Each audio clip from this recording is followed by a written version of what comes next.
Straight আলোচনায় চলে যেতে চাই।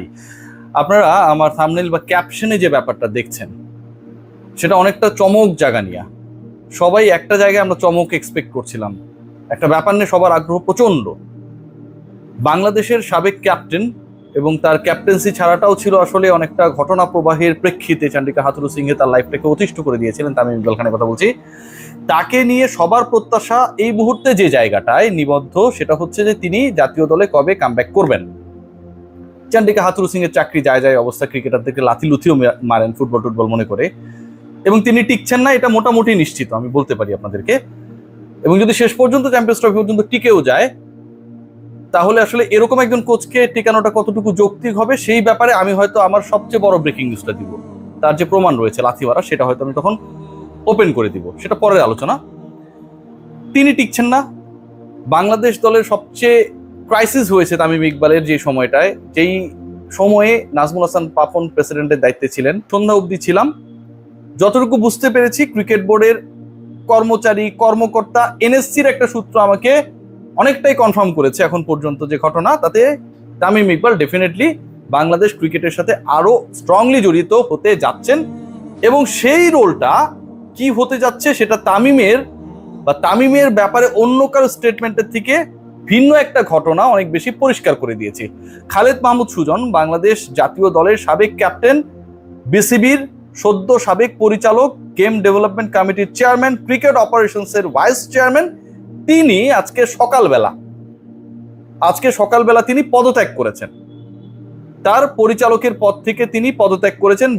বাংলাদেশ ক্রিকেট বোর্ডের পরিচালক হিসেবে খালেদ মাহমুদ সুজন এখন একটা সাবেক নাম। সাবেক নাম যখন বলছি ঠিক তখন আরেকটা সাবেক শব্দ বলতেই হচ্ছে। মানে খালেদ মাহমুদ সুজন আসলে কোন ক্যাটাগরিতে পরিচালক হয়েছেন? পরিচালক হবার তো ক্যাটাগরি অনেকগুলো। ব্যক্তিগত কারণে হুট করে খালেদ মাহমুদ সুজনের খারাপ লাগা শুরু হয়ে গেল এবং তিনি পদত্যাগ করলেন, এটা বিশ্বাসযোগ্য না, একদমই বিশ্বাসযোগ্য না। একটা ব্যাপার রয়েছে ভেতরে, যেই ব্যাপারটা এখনো ক্লিয়ার না, হয়তো আমরা পরবর্তীতে জানতে পারবো, সেটা যেটাই হোক না কেন। কদিন আগেও তিনি পূর্বাঞ্চলের মাঠে বিসিবি প্রেসিডেন্ট ফারুক আহমেদের সাথে, আমাদের গাটসি প্রেসিডেন্ট ফারুক আহমেদের সাথে হাস্যোজ্জ্বল ছবিতে আমরা তাকে দেখেছি একসাথে। নাজমুল আবেদিন ফাহিমের সাথে তিনি খুব অ্যাক্টিভ ছিলেন। হুট করে তিনি কেন ব্যক্তিগত কারণে পদত্যাগ করবেন? এটা তো কোনো কারণ নেই। তিনি অসুস্থ হতে পারেন, তার পরিবারের লোকজনের কোনো সমস্যা থাকতে পারে, সেরকম কোনো ঘটনা না আমি যতটুকু জানি। তার মানে একটা কারণ রয়েছে। কারণ যেটাই হোক, সেটার থেকে বড় ইস্যু যেটা, একজন সাবেক ক্যাপ্টেন ক্যাটাগরিতে যিনি বোর্ড পরিচালক হয়েছেন, তার জায়গায় এটা স্পষ্ট বাংলাদেশ ক্রিকেট বোর্ড একজন সাবেক ক্যাপ্টেনকে দিয়ে রিপ্লেস করতে চাইছে। এবং সাবেক একজন ক্যাপ্টেনকে দিয়ে খালেদ মাহমুদ সুজনের পরিচালকের জায়গাটা যে রিপ্লেস করতে চাইছে, এটা আরো বেশি পরিষ্কার হয় কারণ অন্য কোনো ক্যাটাগরি থেকে আমরা রিসেন্ট পাস্টে গত কয়েকদিনে কিন্তু কাউকে পদত্যাগ করতে দেখি নাই। সেই সাবেক ক্যাপ্টেনকে হতে পারে আপনাদের আলোচনা আমিনুল ইসলাম বুলবুল, তিনি আগ্রহী না বোর্ড পরিচালক হতে, অন্য ভূমিকা আসতে আগ্রহী।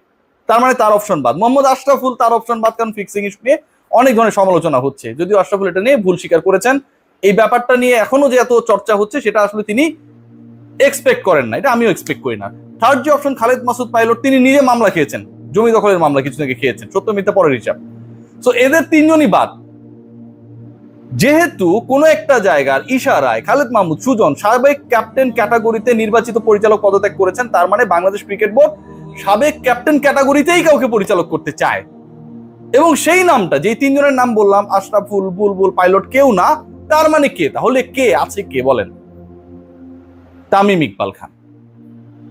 আমি মোটামুটি আমার যে সূত্রগুলো আমি মেলানোর চেষ্টা করেছি, তামিম ইকবাল খান is going to be Bangladesh cricket board director shortly. খুব দ্রুত সময়ের মধ্যে তামিম ইকবাল খান বাংলাদেশ ক্রিকেট বোর্ডের ডিরেক্টর হতে যাচ্ছেন। এবং খালেদ মাহমুদ সুজন পদত্যাগ করার কারণে বাংলাদেশ ক্রিকেট বোর্ডের তামিমকে পরিচালক হিসেবে পরিচালনা পর্ষদে ঢুকানোটা খুব সহজ হয়ে গেছে। ধরুন ক্লাব ক্যাটাগরি কেউ যদি পদত্যাগ করতো, সেটা বাংলাদেশ ক্রিকেট বোর্ডের জন্য ওই জায়গা থেকে তামিমকে পরিচালক বানানো খুব একটা সহজ হতো না। কারণ যে ক্লাব ক্যাটাগরি থেকে পরিচালক পদ থেকে পদত্যাগ করবেন, ধরে নিলাম যেই হোক সে তো ওই ক্লাবের কাউন্সিলর থাকছেন, ভোটার থাকছেন। সো তামিমকে যদি তার জায়গায় ঢুকাইতে হয়, মিস্টার এক্স এর জায়গায়, যিনি ক্লাব ক্যাটাগরি থেকে পদত্যাগ করে বিশ্রামে চলে গেছেন, তাহলে তামিমকে তো কাউন্সিলর বানাতে হবে আগে ক্লাবের। ওই জায়গাটা তো ভ্যাকেন্ট না। কিন্তু যখন কেউ সাবেক অধিনায়ক ক্যাটাগরি থেকে পদত্যাগ করবেন, সেটা বিসিবির জন্য ইজি। কেন? কারণ সাবেক অধিনায়ক ক্যাটাগরিতে যারা কাউন্সিলর, সেই কাউন্সিলররা nominated by Bangladesh cricket board.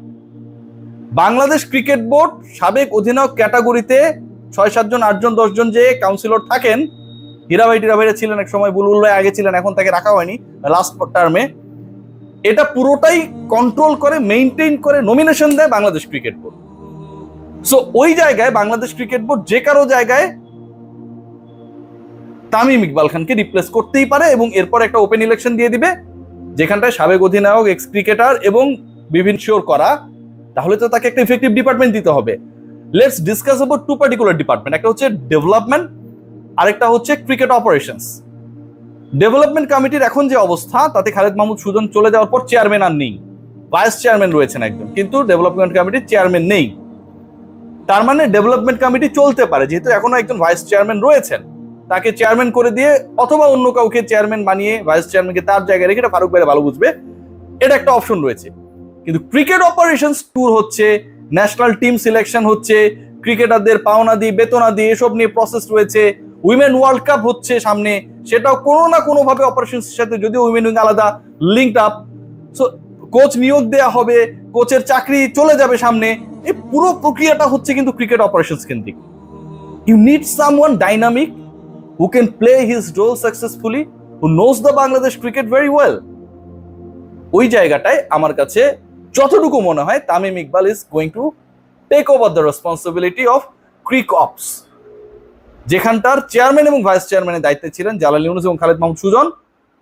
যে ভ্যাকুয়ামটা তৈরি হয়েছে সেই জায়গাটায় তামিম ইকবালকে ঢোকানোর একটা পরিকল্পনা থেকেই খালেদ মাহমুদ সুজনের পদত্যাগ, এবং যেহেতু খালেদ মাহমুদ সুজন পদত্যাগ করেছেন, সাবেক অধিনায়ক ক্যাটাগরিতে একজন ডিরেক্টর বিসিবি চাইলে এখন নিতেই পারবে, এত সহজেই নিতে পারবে যে ওই পার্টিকুলার ক্যান্ডিডেট যদি কাউন্সিলর নাও হয়, তাও তাকে কাউন্সিলর বানাটাও বিসিবির জন্য খুব কঠিন কাজ না, কারণ সাবেক অধিনায়ক ক্যাটাগরিতে যে কজন কাউন্সিলর রয়েছে, ভোটার রয়েছে, সেই নমিনেশনটা বাংলাদেশ ক্রিকেট বোর্ডই দেয়, অন্য কেউ দেয় না।